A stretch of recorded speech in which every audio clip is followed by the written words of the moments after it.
Yeah, we're going to start the lineup that we started before the other game. Why the switch? No reason. I just like Brandon on Melo more, and I actually, again, like I said yesterday, the smaller lineup, the numbers actually say it's better, but I like our defense better the other way. Does the no JR, does that allow you to put Avery a lot more in Felton? Yeah, he's been doing that anyway, Murph, for the most part. So yes, it does. You guys, are you questioned out? It's a 1 o'clock game. Yeah. How much of this is mental? Oh, it's all mental, but they all are. But obviously, when one team's in an elimination situation and the other team is not, it's mental really for both. You know, I'm not going to concern myself with their mental, but with ours, it's all mental. Always is. You don't watch the first couple minutes extra close for that reason, Doc, just to get a feel or no? Yeah, but even if it's, let's say you love the feel, you still got to do it for 46 more. And if you don't like the feel, yeah, you can react, but you have a chance to get them out of it. So, you know, the game will dictate that, obviously. How different are the Knicks without JR? Well, I don't know. I'll let you know after the game. I'll have a far better idea than I do now.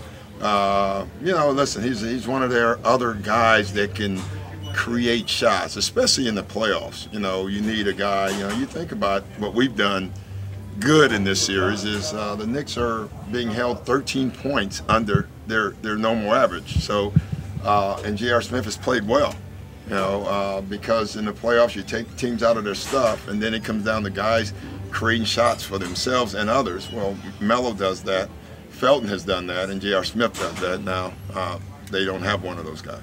Hey, Doc, do you warn these guys again about let's make the extra pass instead of you trying to win it by yourself? Yeah, Jackie, you know, that's always the key in games like this. It's the same thing in the Game 7. There's no difference in a lot of ways, is that the team that trusts and stays within themselves, you know, the line stay in your own lane, each individual player, those are the teams that win. And the teams that don't, unless they have a Nate Robinson type performance, then you lose. What's your take on Nate? That was great. That was fun. I mean, I was more happy for Tibbs, quite honestly, but I was happy for Nate too. I mean, Nate can do that, and he did it. Doc, were you expecting JR to be suspended after? You know, honestly, it's funny. I don't know when it happened, last night, yesterday, whenever they announced it, one of their coaches came in and said, hey, JR was suspended. I almost had no reaction. I assumed it, didn't give it any other thought. I actually forgot that he was, that they were thinking about it until the coach came in. But I actually, yes, so the answer would be yes. I kind of assumed it when you saw it on the film, you know, watching the game.